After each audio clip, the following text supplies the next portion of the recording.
Right. Good morning. Good morning, Joey. Good morning, Anton. Glad to be here with you. Yes, and good morning to people watching on the live stream or watching on the replay. We're talking to a friend, a good friend, Joey Hernandez. I know her from Pinoy Organics, and now is doing Nourish.ph. And maybe you can explain to us your background, Joey, for the viewers who are watching this video. Yeah, good morning to all of you. It's good to see you, Anton, and collaborate and do new things with you. I met Anton many years ago. Hindi ko nasasabing gaano katagal. No, but he's a very good friend and mentor of mine. When I was starting Pinoy Organics, I have been involved in the organic industry. It has been my passion since college. And about 10 years ago, I got involved in the industry. So my family and I put up Pinoy Organics, supposedly para lang sa mga anak namin, just to journey, just to document yung journey in learning more about living an organic lifestyle. But we were surprised that a lot of people and farmers natulungan nung Pinoy Organics. So it's still up, pinoyorganics.com. You can visit it. But we know that the past few years, I noticed that because of my own personal health issues, I had some physical health issues that after years of consulting uh, the traditional doctors, no? When I say traditional doctors, Western doctors, yung normal doctor na pinupuntahan natin sa hospital na may clinic. After many years of asking for doing consultations, parang nag-plateau ako dun sa health issue ko. I had some cysts in my ovary, and then I had a problem with my kidney.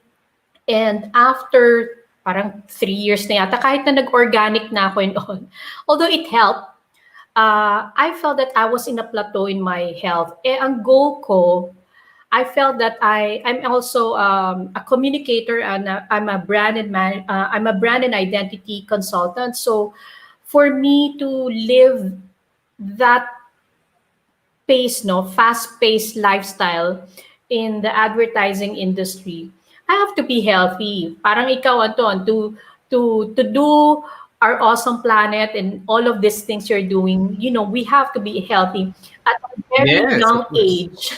We have to take care of ourselves, diba? Oo. So that's when I started getting interested about not just organic, pero parang natural course of things yun eh. Learning more about, reading and learning more about health and wellness, how to achieve optimum lifestyle or optimum health, so that gusto ko by 50, 60, pwede pa akong tumakbo ng marathon. So that started my itong Nourish life, what I am into right now.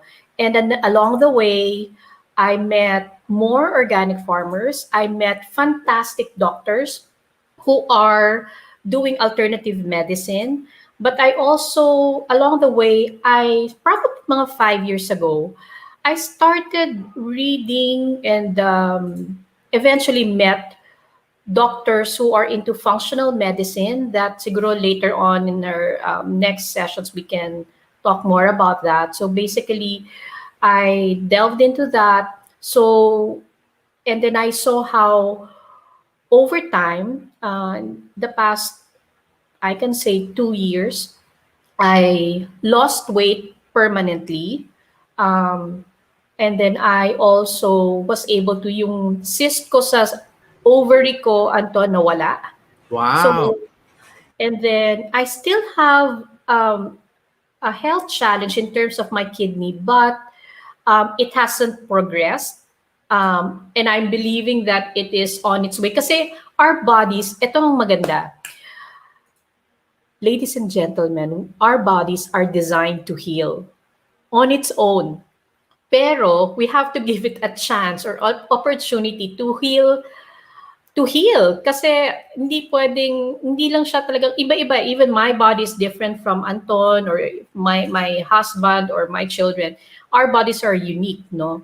But given it the opportunity to heal, we will be surprised na just by changing our diet, our lifestyle. And when I very key on, of course, when your doctors tell you to drink this, gives you supplements or gives you mga medicines, um, you obey your doctors. But I'm just saying that diet and lifestyle can help heal your body either naturally or it can accelerate your healing. So when I talk about lifestyle, kasi pag diet, hindi ko na siya kailangan explain. It's basically food, what we eat and nutrition, but that's just one. The other one is when I say lifestyle, the keys there is, of course, diet, our sleep. Natutulog pa ba kayo? So sleep, and then sunshine, vitamin D, guys. I'm sure you've been hearing this, lalo na ngayong pandemic. So vitamin D is so important. So sun, water, air, and then stress management. So when I talk about lifestyle, I'm referring to this. So many people ask me, Joey, paano ka ba nag-lose weight? Paano ka ba parang you don't look your age, Nax, Chos. Oo but, nga. but it didn't happen overnight. I believe that I started, ang unang nawala sa akin, Anton, yung manas. So if you remember me, Parang I was maga. chubby. Yung Maga. pala, hindi siya taba lang. Namamanas ako because my whole body was inflamed. Kasi marami akong kinakain na triggers why my body is, acting that way. So I started to cut down or reduce food that are, alam mo yun, that can cause allergy in our body, such as sugar, nuts, and all of that. Yung mga kanya-kanya kasi tayo. But ang pinaka easiest, may isip ko top probably would be sugar. So, lahat ng white, sugar, salt, especially iodized salt, flour, which means yung mga bread, and Bread. then milk, dairy. So for a time, ang ginawa ko, Anton, I started doing what we call in functional medicine is the 21-day elimination diet. So Okay. that was one of the first things that I did while, kasi nga inflamed ako, no? So hindi ko alam what was really wrong with my body. So I also took an intolerance test. Gusto ko malaman ano man yung mga nagkakos ng allergy ko or reaction sa body ko. So those two tests were the ones that how I started healing my body. I was also working with an alternative doctor and a functional doctor that time. So they coached me, mentored me over a certain period of time. And then I don't know if I mentioned to you before, Anton, but I took culinary arts before I had my second child. So my interest in food really helped. So ayoko talaga sanang I was trying to transition to healing my body naturally. So ang naging medicine ko was food. So when I discovered the result ng intolerance test ko, so nakita ko, inom ng almond milk, yung pala, intolerant ako sa almond, so some Ah, nuts. So okay. hindi ako pwede during that time. Kasi during that time, I found out that my body was reacting to some nuts like peanuts, almond, and then sa food, hindi ako ng yeast, hindi ako pwedeng, I was reacting sa soy sauce, sa soy, mahilig ako doon. So ang dami kong nakita. When I saw that, then at least alam ko kung ano yung for a certain period of time, I have to remove from my diet. The goal is, hindi mo siya i-remove forever kasi ang So, key, pinakain mo rin siya afterwards? probably when I noticed that, I think slowly one by one, binalik ko siya over a period of time, like 3 months, 6 months, 12 months. It took some time. Hindi siya biglaan kasi yun nga, so after my 21-day elimination diet, so for 21 days, Anton, lahat ng allergic ako or reacting yung body ko doon sa mga pagkain na yon, I remove them, tinanggal ko for 21 days. And then after 21 days, isa-isa ko siyang binalik. And then 3 days, walang reaction, okay, stay. After 3 days, nag-introduce, one by one mo i-introduce. So it took some time kasi marami akong allergic to. The So, key, the goal is, as much as pwede mo mabalik mo. Kasi ang key natin to making food as medicine is diversity. So, hindi tayo pwedeng, like ako noon, kasi nga hindi ko pa alam, no? My knowledge was very limited. I thought almond milk was good, so replacement siya for dairy. So, inom ako ng almond. After a certain period of time, if you're eating the same food, magkakaroon, chances are, hindi ko naman sinasabing all 100%, but chances are you might develop intolerance. So, kasi mono na yun at yun yung kinakain mo. So, ang key talaga diversity. So, all right. And this morning we'll be talking about what nourishes you, know, and how I know our body is different. And thanks for sharing your journey. Maybe we will talk about how can we nourish ourselves also, no, or the other people watching this live stream. And if you have questions, if you're watching in the replay, please feel free to join our discussion this morning with Jhoanna Hernández of Nourish Life. All right. Thank you. And we're here talking to and thank you for talking to. Okay, game. All right. So paano yan? How do you start ba on nourishing or I'm also on that journey rin, no? I guess all of us during this pandemic started to, especially the younger generation, our generation. So how do you nourish it? And a lot of people have that in their mind, and I know that also mental stress is a big problem these days during the pandemic. Maybe let's start off with, how do you kick this off, this journey for you? Kailangan mo ba mag 21-day diet muna, or is there any other thing you need to do first? Okay. Kasi sa 21-day, I did it because I had a health issue. So, kung wala naman, but in general lang, when people tell me, Jhoanna, how do I start? Kasi nga, I want to be healthy. Kung ganun na ka-generic, and then you're healthy in general, well, I can say that stress management is very key, but what are the things? Start with things that are within your control. Kasi yung stress level, Anton, most of the time, meron, lalo na kung work or, relationships. Pero ngayon, like for example ngayon, pandemic, any recommendation on how should people think about stress during this time? Sleep. You have to sleep and rest. When I talk about that, okay, this is the operative word. Create healthy boundaries. When I say that is... what do you mean? When I say create healthy boundaries, lalo na ngayon dahil we work at home, tapos syempre may home life ka rin, di ba? Kailangan nagpapahinga ka rin. Kailangan humihinga ka rin. Kailangan try to think of ways so that you can also have your me time. Like for me, I try to sleep early. What time usually? It's not perfection, Antona, but I'm saying my goal is sana makatulog ako by 10. So that, why is it important? Remember, by mga 10 o'clock, 11 o'clock, that's when the major parts of our bodies are recharging.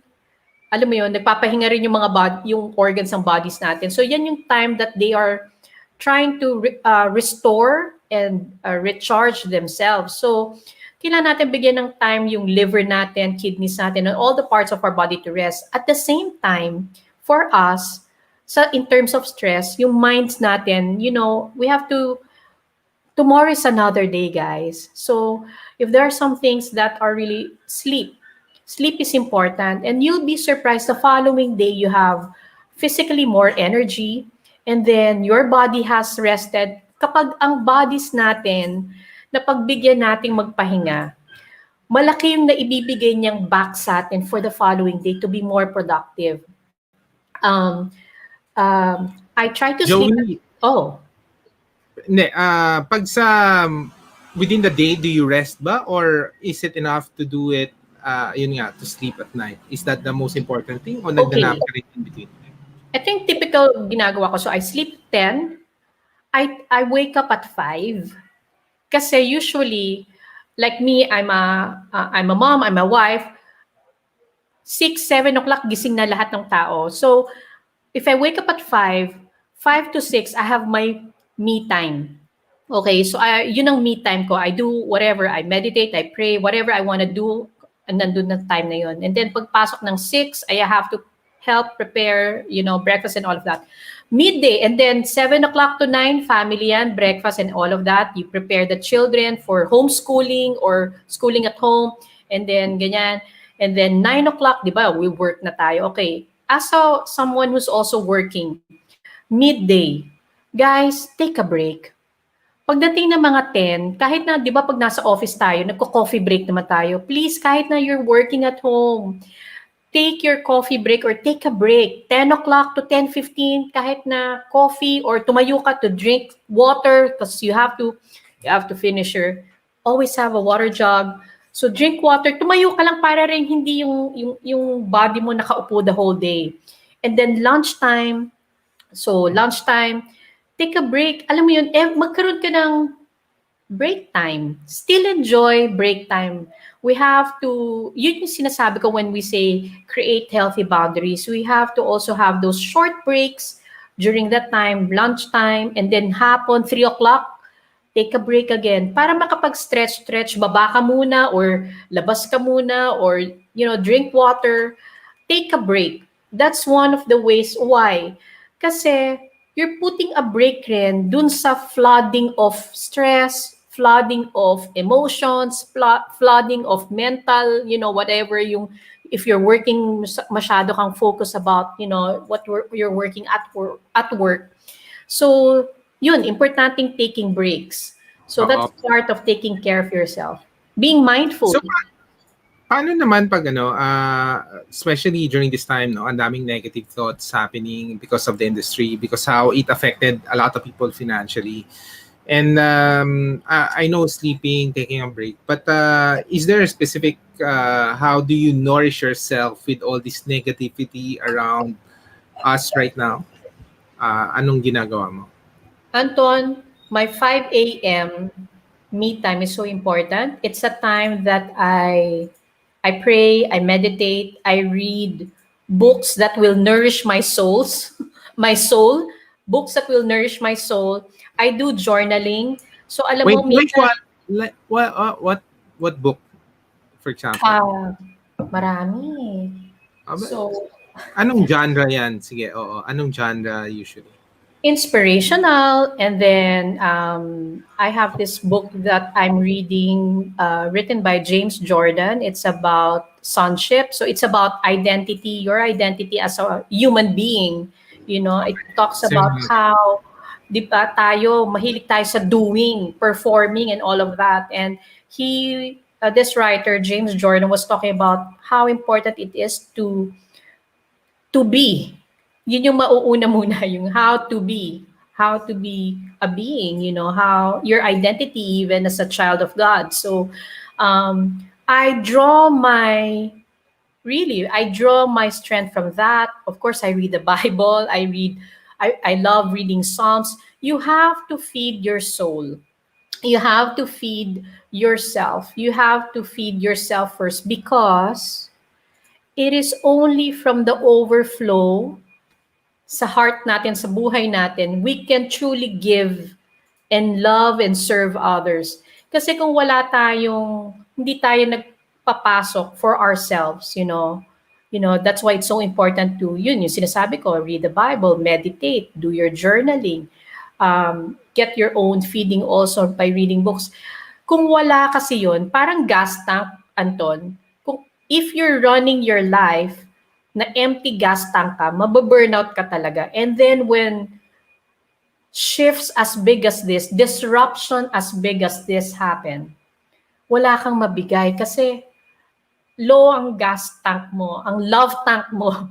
So you have to be very mindful of that you have, you feel yourself first. Kailangan, you take care of yourself as well.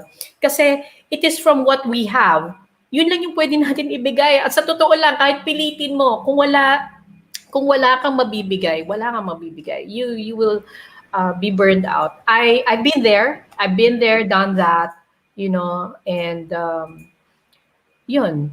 Pero paano yung how do you handle naman people na, I know relationships are very important, diba? There are people na positive, there are people na negative. How do you handle the negative people and the positive people? Ano ba, yung mga negative, you just remove them from your life or do you reach out to them? Can I unblock you?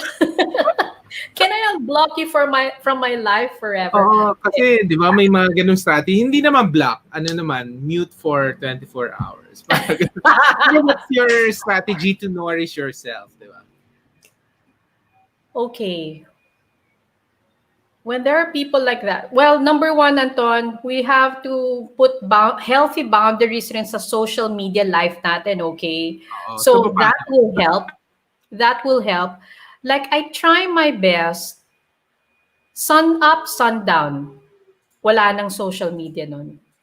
Kumbaga, I don't bring my phone na inside the room.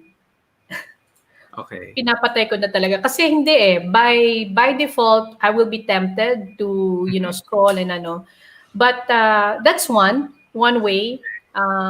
You also have and then weekends, enjoy your weekends. That's why it's called weekend. So, kung pwedeng yun, that's one of the few ways. Kasi they're really out there nasa social network mo. But if they're so real, they live with you.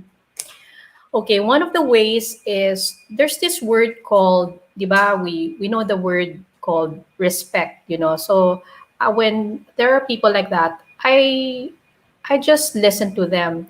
But there's this new word that I have been trying to learn more about, and it's called honoring.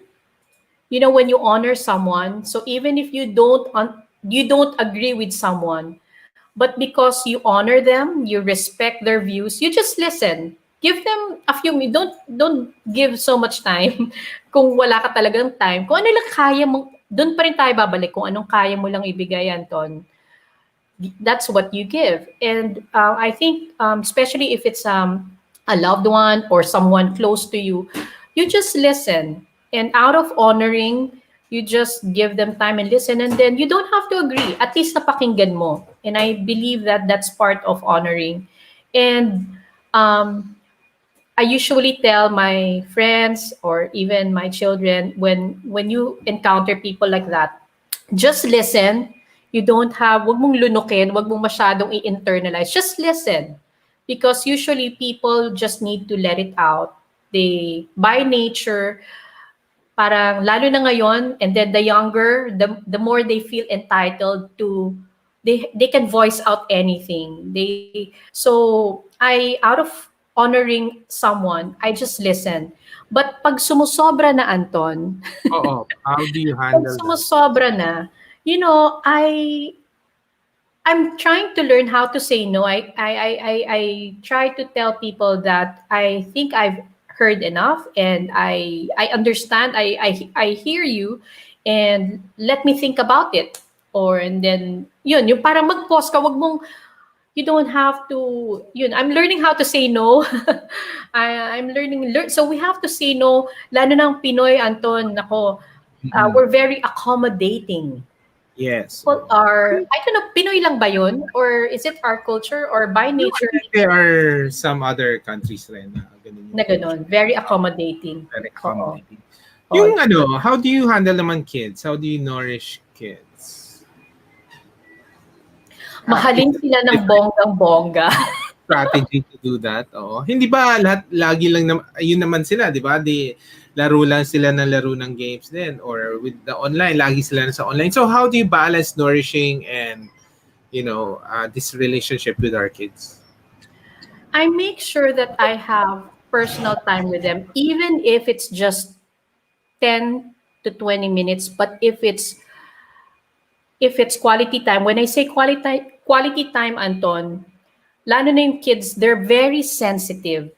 Usually, they're into video games or they're online because wala silang makausap. Lalo na ngayon, they don't go to school. So, wala silang makausap. So, yun ang default nila ng they just want to something to do. But I try to my best to spend time with our children so it can be as quick as a real hug. How are you? And then a real hug, yung talagang totoong nandun ka, or 10 minutes, asking at the end of the day, oh, how are you doing? How was your day? So what happened? But the key is hindi sa length of time, but it's in the quality. And when I say quality, our children value that you're there 100%. Meaning you're not thinking of, like, lalo na ako, a housewife, no? I'm not thinking of the menu. I'm not thinking of the other things. But you're there, you're present, talking to them eye to eye, that you're there and really willing to listen to them. So kahit 5 minutes yon, 10 minutes, but if you are there, present, 100%, children value that and they can feel that you love them kasi you gave Okay. your time. Mhm. Okay. Next. Thanks for that. Let's go to food. You started with food, no? How do we think about food now? I know you're the Pinoy organic, you have a Pinoy organic background. Is it a matter of getting natural sources of food now? And or do you need to really do this intolerant route also? Kasi nag-intolerant test din ako before eh. I didn't know how to use it naman. Parang gano'n. And it's always been a struggle throughout, of course, because we eat out a lot, we try out a lot of things. For Mm-mm. some people, now during the pandemic, di ba, parang nagsistress eating, our comfort food are sometimes, Yes. that's where we alleviate our stress. So, how do we think about food during this pandemic? Or to nourish you, ano ba mga importante? Siyempre, pwede rin sana mag-cheat, may mga cheat days ba yan? Or paano ba, how do you look at the framework for food? Okay. Anton, thank you for mentioning about, unahin ko muna yung 21-day diet mo, no, or elimination diet, or intolerance test mo, no, that kinuha mo. I took that, and that's why I'm doing Nourish Life, no. Like you, I was given that, and then I found the results, and then hindi ko alam kung paano ko gagawin. So that's one of the things, Anton, that we can help people. Kasi since I'm a frustrated chef, so I took up culinary arts, but I really didn't practice it extensively. I created a diet for myself based on my results. So, yun yung kulang Mm, in the, Anton, yun yung kulang. Wala yung so gap. question. Quick Ha? quick question. Quick question. Nag-change ba 'yon? Meaning if you're intolerant to the certain food, kasi may test ako years ago, can I still use that? Pwedeng nag-change na yun over time. Pwedeng nag-change over time. Nag-change siya. Kasi depende na yung diet mo ngayon. So, and then there are many factors as well. So, yun yung kulang kasi not everyone naman are like me na may background ng culinary arts and I can do that. So, in that area, we can help people. In Nourish Life, we can help people what to do, how to interpret, and how they can, probably we can give them a sample 3-week kung anong, parang itra-translate natin yung results na yun. So, So ano second 'yun, one, yung eliminate the intolerant food? Gano'n ba 'yun? oo. So usually, ang reaction ng tao, pag hindi sila, nila alam what to do with it, feeling nila, wala na silang kakainin. But you'll be surprised kasi marami kang pwedeng kainin. Hindi mo lang alam kasi yun na nakagisnan natin. Kaya nga, di ba, Anton, usually pag merong in one family, diabetic si mommy, usually lahat ng anak ganun. Kasi nga, you're eating the same kind of food. But hindi naman forever, you can still change the course of your health by changing your diet and lifestyle.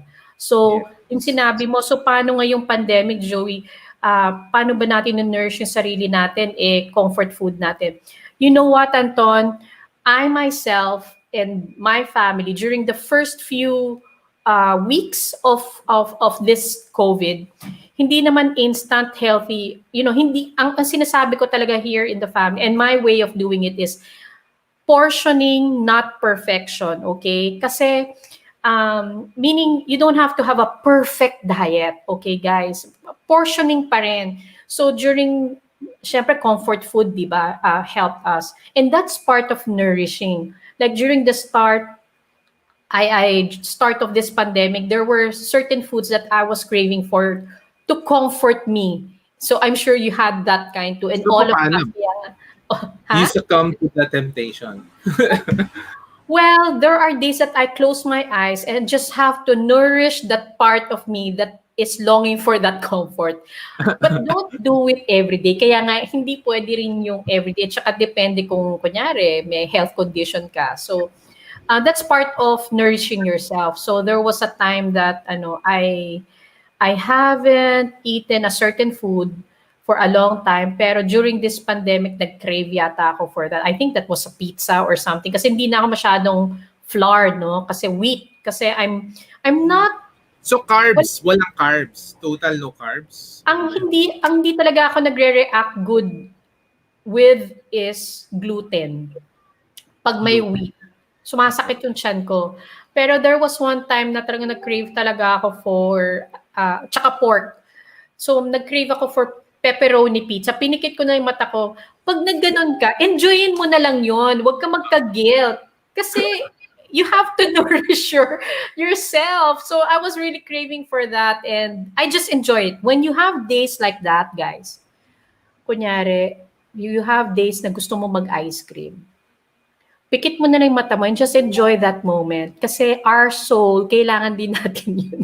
That kid inside us needed that. So, there are days that you just have to close your eyes and just enjoy that moment. And then, move forward. Don't regret that, don't ano that. Kasi there are 6 days pa naman a week, di ba? And then your new life, if that will comfort you because you really had a tough day, don't be hard on yourself. You don't have to, it's a tough day and talagang nag-away kayo ng boss mo, merong pa ditong naniningil pa yung bill, nandito na si Meralco bill. Nandiyan na si Guys, Marami. go ahead. Oo. Enjoy that food that you're craving for, at least for that moment, just to nourish that, to comfort you.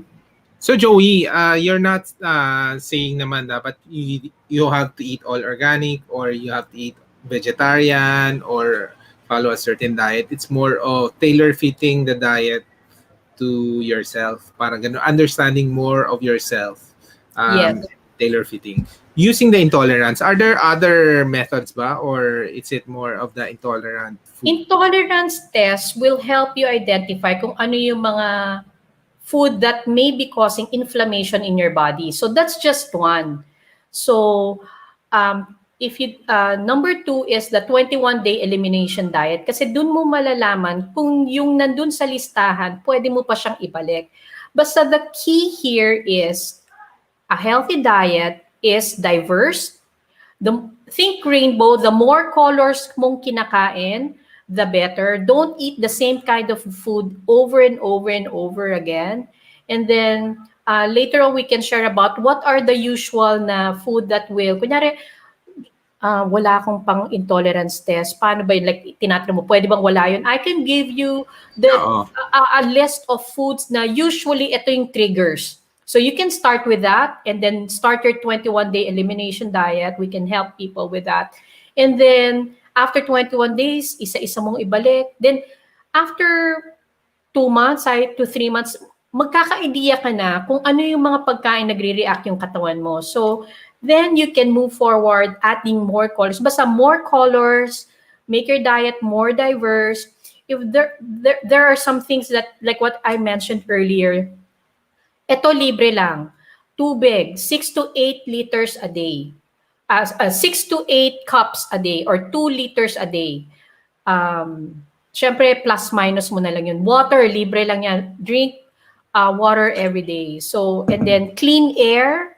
Make sure that, kaya nga 2 in 1 that I walk I try to walk as often as I can, 20 to 45 minutes around the village kasi then I get air and then sun. I usually walk at 7 a.m. para yung sun. Kasi yun, kailangan natin yun, vitamin D. So I don't have to, as much as possible, I don't want us to take vitamin D supplements, no? Dagdag gastos and then it's not natural. So mas maganda na vitamin D. And then you eat right food. Kailangan bang organic? If you ask me, Anton, as much as possible, yes. Because, especially sa age natin, it's a smart thing to do. Because if you eat organic, you're eating the full nutrients na kailangan ng katawan natin. If it's not organic, kunyari grown naturally, hindi natin alam kung paano siya grino, kung yung process nila kung paano nila grino yun. Ngayon, especially at this time of COVID, di ba? Ang arsenal talaga if you want to be smart, try not to use anything toxic. So, ibig sabihin, when it comes to food, kung pwedeng organic. Why? Kasi pag hindi organic, yung liver natin, yung kidney natin, kailangan pa niyang i-process yun para linisin. So, it's an additional work for our organs para niya ma-detoxify sa katawan mo yung mga hindi dapat nasa katawan natin. But if it's organic, lahat ng kinakain natin, it's towards nourishing our bodies, healing our bodies kung meron man tayong sakit. So, yun lang yun. Parang...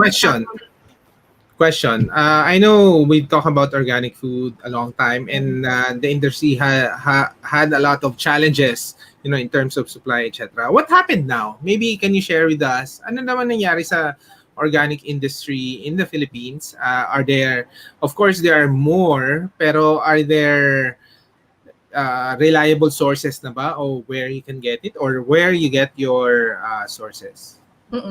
Well, for us in the South, though quietly we're doing this, no? Kasi, Anton, hindi pa rin siya ganun kadami ang organic farms and farmers. But nakakatuwa kasi there are younger generation of farmers who are learning how to do it. So for in Pinoy Organics, we try to, at least in the South Metro, we're trying to help families subscribe to CSA or Community Supported Agriculture box, wherein we buy a box every week para at least alam namin na every week meron kaming organic product. So, reliable sources, meron naman. Pero kunyari, for example, I don't know, Anton, if you remember Costales, since malayo sila, I was trying to get from Costales during this lockdown. Kaso, we're still waiting, naka-GCQ pa kasi tayo. So, yun nga, there are some sources that medyo limited kasi nga, di ba, they're waiting for our GCQ to be lifted para pwede nang freely they can pero siguro ang nag-change ngayon, parang nauso na rin yung plantito-plantita, di ba? Yes, grow your own food. Yeah, is that better, I guess, than That's the best. Organic? Oo, that's the best. That's the best. Ano pa rin ba yan? Is there anything on the soil, or okay lang if you just know the source of the soil? I'd like to still eat food from the soil, but okay, this is one of the things that I learned from one of the schools that I attended, no? So another way of eating smart and eating healthy during this time is to grow your own sprouts. Yung kunyari alfalfa sprout, Anton, or kung gusto mo talagang extra mura pa to, munggo. So you can be healthy kasi ang sprouts are active, it's alive. So if you're growing it, that's organic. So alam mo yung munggo seeds, you just sprout it for 2-3 days, tapos magiging malalaki na siyang toge, and incorporate that in your diet, then at least meron kang gulay and something healthy, something organically grown, naturally grown, that you can add in your diet. You can also grow alfalfa sprouts, broccoli sprouts. So microgreens and sprouts, you Google it, read about it. So kung during the time, Anton, na wala kaming sources of organic, nag-sprout kami sa bahay. You know, sa Yeah. mason jar lang yon. It's so easy to do. Oo. Wow, galing ah. Mm-mm. So there's a lot of things pala people can really do Mm-mm. uh, to nourish your life. And siguro just to wrap up this discussion siguro this morning, this Nourish Life, how can what do you exactly do in Nourish Life.ph? Is it more of ito nga yung sinasabi mo na intolerance, setting the diet for them? What other services do you guys provide to the community? Okay. Well, I have some people who already inquired about providing um, kumbaga, special meal packs already because there are some people with health issues. So, ito yung result ng intolerance test ko. Ito yung result ng 21-day elimination diet. So, can you prepare for me the menu for 3 weeks and then pwede na rin iluto and then i-deliver sa kanila. Those are the services. So, um, private servicing families, kung ano yung diet nila. Creating menu plans, pwede rin yon. Then consultation. Kasi remember, Anton, that diet is just a part of it, but we do also counseling, we do health coaching, we do coaching for integrated coaching for executives, nutritional coaching for teens and children. So, yeah, those are some of the services. They can check out Nourish Life PH in Facebook and then connect with us. And then, yeah, learn from each other. Right. So any final thoughts na lang on siguro if there's something that people should get out of our conversation? Um, how can they nourish their life during this pandemic, especially this October, November, December, no? Mm-mm. Kasi Yeah. we're ending 2020 and we're in the middle of the pandemic and then magka-Christmas season na rin. So ano ba yan, dapat mas stress ka with giving like last time, or will you have more meaningful celebrations this year? Any tips on how to end 2020 with a bang? Well, we have to slowly learn how to be. You know, during this time of COVID, one of the things that I learned is how to, alam mo, na-realize at na-discover nating lahat kung ano lang talaga yung essentials or ano lang yung kailangan natin sa buhay natin. Remember the first few months, lalo Tama na nung yan. lockdown, I think that helped us to see kung ano talagang priorities natin and what are essentials. And we were really, I don't want to use the stock, but yun lang yung ano ko, but we were all at home. Talagang wala kang access. So you, by now, you know already kung ano lang importante sa buhay mo. Stick with it. Try to travel light in life. Kumbaga, mga false burdens, mga hindi mo na dapat yan pinapakialaman, or you don't have to get involved with, or if news are too stressful because you know of what's happening to the world, please keep travel light, focus on the essentials sa life mo, take care of yourself, and then paano na yan, Pasko, yung mga inaanak ko, guys, kung hindi kayo makakapagbigay ng regalo, everybody will understand. In fact, in terms of business, you know, one of the I do consulting. So one of the executives was asking me, paano ba yung negosyo and all of that. I told him, you know what? If you at this time you declare bankruptcy, if talagang hindi mo na kaya, declare bankruptcy. There's no shame in it because maraming tao, yan rin ang hinaharap ngayon. And then look forward. So there are things that must die. May mga bagay-bagay na kailangan mamatay at mag-end at this time. Wala tayong makokontrol na dyan. Wala na tayong magagawa eh. But take care of yourself. There's still tomorrow. It's still a beautiful world. And don't pressure yourself with material things. Hindi importante yon. Balikan mo nung lockdown, ano lang yung nagbumuhay sa atin. Yun lang yung importante. And that's top of the list. Probably I can say our relationships with family, our our relationship, our relationships with our loved ones and good friends, very important. And then just like what I shared earlier, we can only give from the overflow of our hearts. So it's important that we nourish ourselves so that meron tayong maibibigay to others. And for those who are probably going through some tough time, whether physically, emotionally, mentally, I'd like to encourage you that our bodies are designed to heal if we give it a chance to do so. So, many times when I feel overwhelmed, na wala akong masolusyonan, like, to be honest, like, come July, di ba, during the time of lockdown, meron tayong mga, parang we weren't receiving a lot of our bills and all of that. Come July, nandyan na lahat sila. And then it can be overwhelming, tapos wala kang work and all of that. When there are things like that and it's beyond our control, it may not solve everything, but at least it helps our body, to re-energize.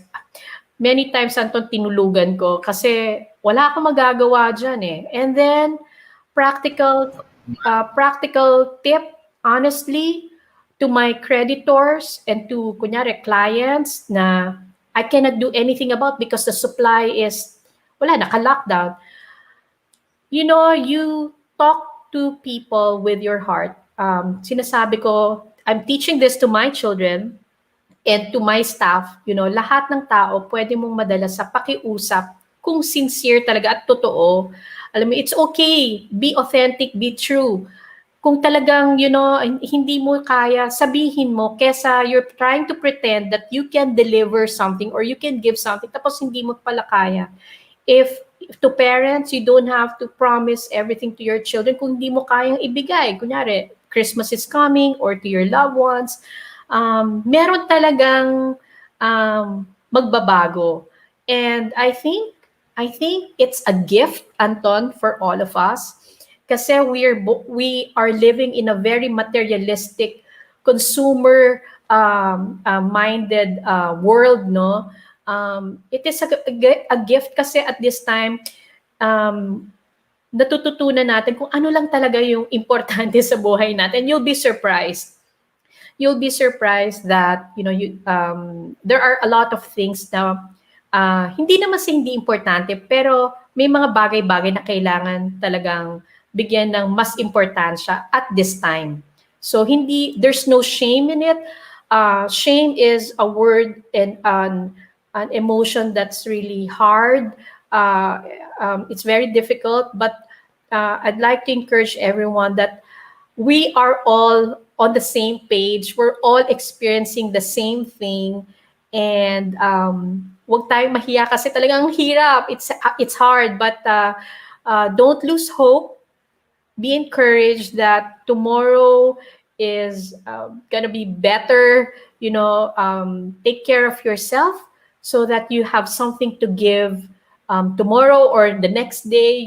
So yeah, take care of yourself. Be mindful of your body, and it is only from the overflow we can truly give and serve others and love others. So thank you for joining us.